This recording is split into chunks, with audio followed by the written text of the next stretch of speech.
Good afternoon or evening. My name is Els Contreras, and this is our collaborative activity Right to Migrate. Our team is composed by Rubén Garduño, Cesar Castro, Miguel Reyes, and me. First of all, I want to talk about migration understanding.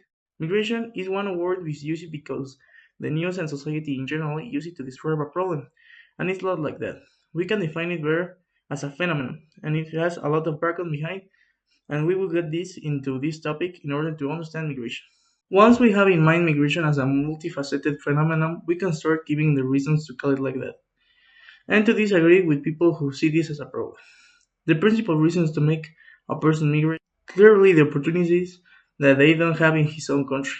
In a very general point of view, there are a lot of reasons more. For example, the security that the person comes from can be considered unsafety, not because of criminal procedure only, it can also be for the religion they follow, like in Pakistan. There are a lot of examples as sexual preference, ethnicity, gender, skin color, purchasing power, education, a bad government, war, etc. But who are those who migrate? A migrant is a broad term that encompasses anyone who moves from one place to another. They may or may not cross international borders. Statistics show that approximately 281 million international migrants existed in 2020, representing 3.6% of the world's population. The reason because society sees immigration as a problem depends on the media outlet that only shows the surface and only look at the negative side of the situation. Here are some concepts that we have that is important to know about if you want to change your mind about migration. Those are normally misused because of the similarities in the words, but here are some differences and statistics. Refugees are some system of migrants who flee their home countries due to well-founded fears of persecutions, violence, or conflicts. They seek safety in another country. Refugees are protected by international laws and conventions, such as 1851 Refugee Convention. The distinction between refugees and other migrants is crucial as it determines the level of protection and support that they receive according to the UNHCR. There were over 26 million refugees worldwide at the end of 2020. The other one is asylum seeker. An asylum seeker is a person who seeks refuge in another country but hasn't yet been granted official refugee status. They are waiting a decision on their asylum claim. Asylum seekers are often in vulnerable situations, and the process can be lengthy and challenging. In 2020, there were over 4 million pending asylum claims globally. So now, speaking about the challenges of migration, we know that it is difficult to leave our place of origin, but in this case, we believe that there are two challenges that are harder and more significant for migrants, and that have an origin and also consequences of these decisions and challenges. So, in the first challenge, we know that the lack of opportunities, talking about the economic and professional part, is that this causes people to don't have money. So the origin of this problem is that they are in their country, they don't have the opportunity to have a good salary and also opportunity to give their jobs. So this is the origin of the problem. And the consequences of this is that they have to migrate, and in their new jobs they have bad reputation, bad comments, and their work is harder and also more dangerous than a normal work. So that's the consequences. But now, talking about the second challenge, is the access to services, basic services like water, health, food, and the other basic services. They don't have the access because they don't have the money. So, as you can see, these two challenges are related, and all of the problems that they face in their travel are related. So, the origin of this second challenge is that in their country they don't have the money, and also in the new country that they migrate they don't have more money.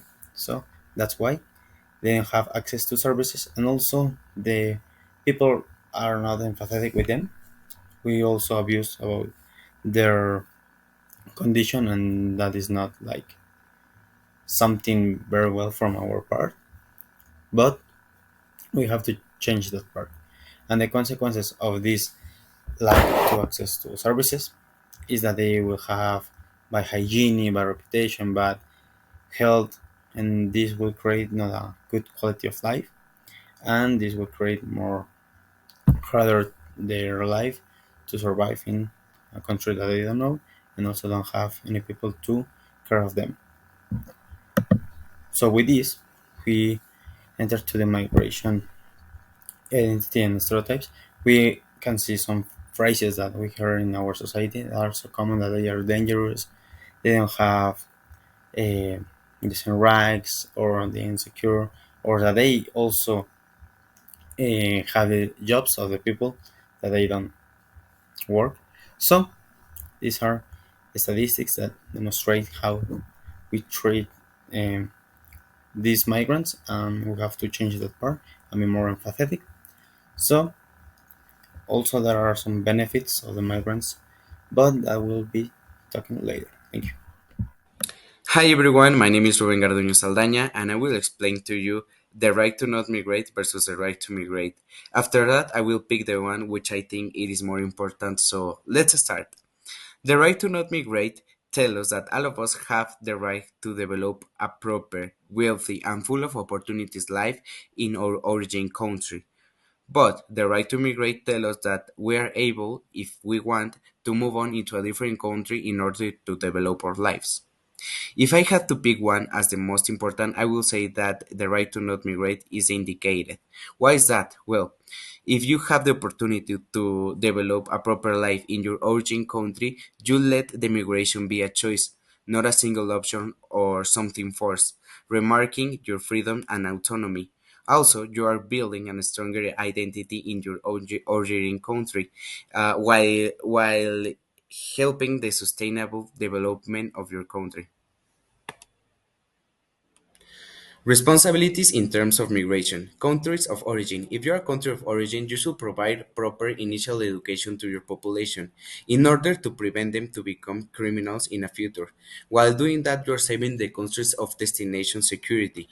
Another responsibility that you have as country of origin is to make sure to solve those problems or situations that cause your people leave the country. If the population are leaving the country in order to develop their lives in another one, it just means that there is a problem or there are several problems in the origin country. So you have to make sure that you find out those problems and then solve them. It could be inequality, it could be poverty, it could be discrimination, among others. Another responsibility as country is to be sure that national population are okay in another country. There is a specific case in North Africa where people from Egypt are trying to reach France, but when they get there, they realize that the life there is actually harder than the life that they used to have in Egypt because they face problems as racism, discrimination, etc. So you have to make sure that your people is okay. Provide worthy ways of transport to get into the borders. Here in Mexico, we have a specific case. Well, we have a train called the BIS, which which it has been used for a long time by people from South America and South Mexico in order to get into the United States. But as you know, that train is not made for people, so they are risking their lives. Also, they are traveling in non-humane conditions. So let's move on into the concept of destination responsibilities. They should offer service to migrants as if they were nationals, like medical attention, education, etc. They shouldn't, well, they must not be racial or show any kind of discrimination. Also, nationals should respect other traditions. If you don't like the tradition, it's okay, but at least you should respect it. Is the process of documentation is another responsibility for countries of destination because by doing that you promote human dignity and the well-being of people.